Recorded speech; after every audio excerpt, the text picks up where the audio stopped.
Hello everybody and welcome to CTF Reddit News. I am your main anchor slash host, Logan Sharon, and today we're going to be giving you guys the main sports news headlines. This is something brand new we started on this channel, so to give you guys the rules and how this is going to go, basically I'm going to be going on Reddit News, basically giving you guys all the biggest news headlines, announcing them to you guys, and giving you my brief, humble opinion of what I think about the news headline. It can go by any sport. We mostly favor football, NFL, but we will go over NBA, MLB, NHL, etc. like whenever a news headline goes on. So for example, today we have some NFL news as well as some NBA news we will be going over today.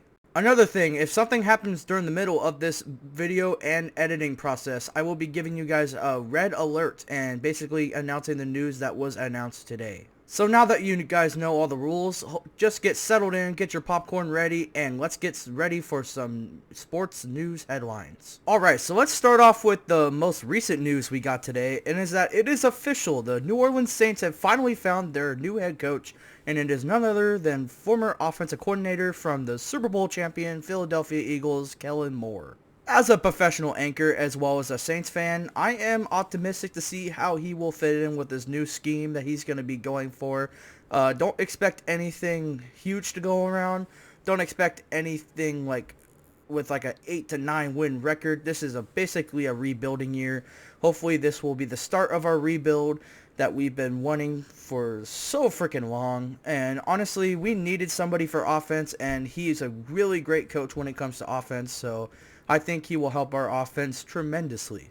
The only concern I have with this hire is that we need somebody for defense, and I'm not sure how he can handle a defense, so we're definitely going to need a new defensive coordinator. I did hear rumors about Brandon Staley, but in my humble personal opinion, I think he should stay the hell away from New Orleans. Saints fans should be excited about a new beginning, and hopefully this will improve our team. The next piece of news we got for you guys today is that Aaron Rodgers, former Jets quarterback, and the Jets themselves have informed the world that they are moving on. It honestly makes sense because Aaron Rodgers is not getting any younger, and he threw for a pretty low 3,897 passing yards, 28 touchdowns, 11 picks, and only a passer rating of 90.5. Honestly, comparing the numbers between him this year and his 2022 campaign with the Packers for the very last time, they are both very similar numbers. Might be a little bit higher from this year compared to 2022, except higher and lower, basically the same stats. And this just shows that Aaron Rodgers is kind of washed, and his time is running out. Where I see him going, I have no clue. If he wants to complete the Green Bay Packers quarterback cycle, he would go to Minnesota, but I don't see him going to Minnesota. They've got J.J. McCarthy. They do not need him. Honestly, I honestly have no idea where he would go. Comment down in the comment section below where you think he will go. But for now, we have no idea where he's going to go, and we just have to see what's going to happen next.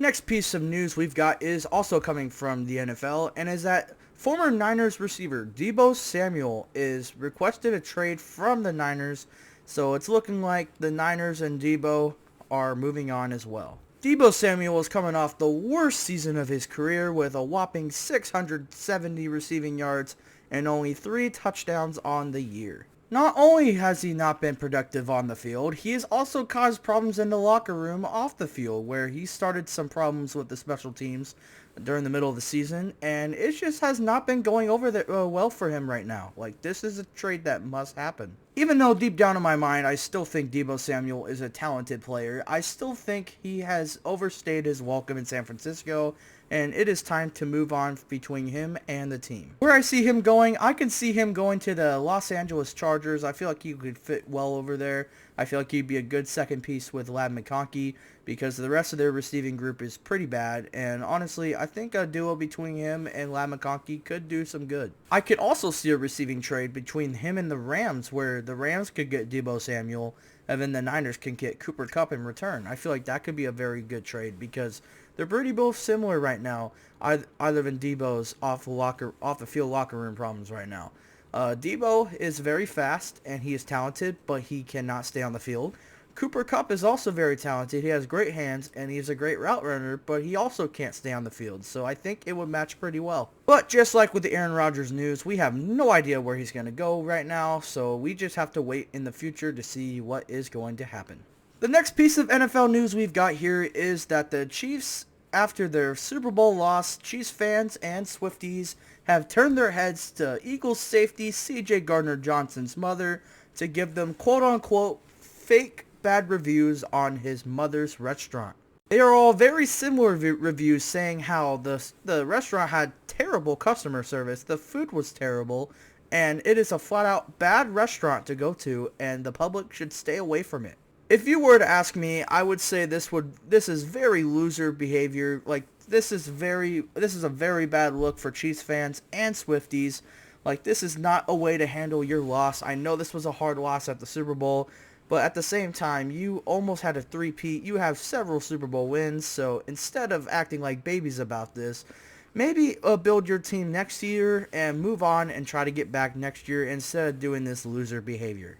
I do feel really bad about C.J. Gardner-Johnson and his mom for going against all this stuff, but at the same time, a part of me thinks C.J. Gardner-Johnson kind of deserves this because he is a trash talker on the field, and he is pretty unlikable, but at the same time, no human or human's mom deserves this whatsoever. But if I had to give you my personal take, and I'm sorry if you do not agree with this, I think the Eagles fans would have done the same exact thing. I'm not saying they would go find some Chiefs player's mom's restaurant and give it bad reviews, not like that, but they would do something similar to this to try to like basically piss off the other team's community. If you do not like hot takes or other news anchors' opinions, this is not the right newsroom for you. That is the only warning I will give you guys for the rest of this headlines. With all that out of the way, Chiefs fans, Swifties, you guys are a bunch of babies. You guys need to move on from this, and you guys need to just shake it off. Ha, you see what I did there? And basically have a better year next year. And lastly, before we move on to the NBA, I wanted to show you guys every single player that is eligible for the Hall of Fame for next year. Those players being wide receiver Larry Fitzgerald, quarterback Drew Brees, quarterback Phillip Rivers, tight end Jason Witten, running back Frank Gore, wide receiver Julian Edelman, running back LaShawn McCoy, linebacker Thomas Davis, tight end Greg Olsen, quarterback Alex Smith, wide receiver Dez Bryant, kicker Steven Gostkowski, and running back Todd Gurley. A whole lot of offense in this group, but yes, this is a pretty solid group, and if I had to give you my takes on who is the most likely to make the Hall of Fame out of all these eligibilities, I would say Larry Fitzgerald, Drew Brees, honestly Frank Gore, and the fourth one you can really pick. My personal opinion, I would probably give it to Steven Gostkowski, but the rest could be in for sure, as long as it's not Julian Edelman. I'm not going to lie, I'm honestly shocked that he's even in the Hall of Fame list, but that's just my personal anchor prediction right there. That's just my personal anchor take right there. Just don't get too upset by that.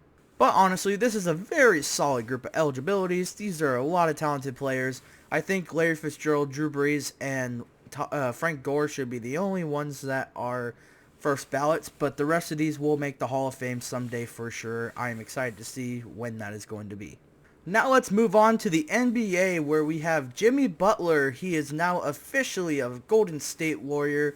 This was honestly a pretty solid trade out of the Warriors. I know he had a lot of off-the-court problems with the team of Miami, so that makes sense of why he got traded, but honestly this could be a fresh start for him and as well as the Miami Heat, and this can bring some talent to the table for Golden State if he can keep his attitude in check. He actually did make his Golden State Warriors debut against the Chicago Bulls, and he was very, very solid. He had 25 points. He was 7 for 12 on field goals, 0 for 1 on three-pointers. That might not be so great, but honestly, the rest is great.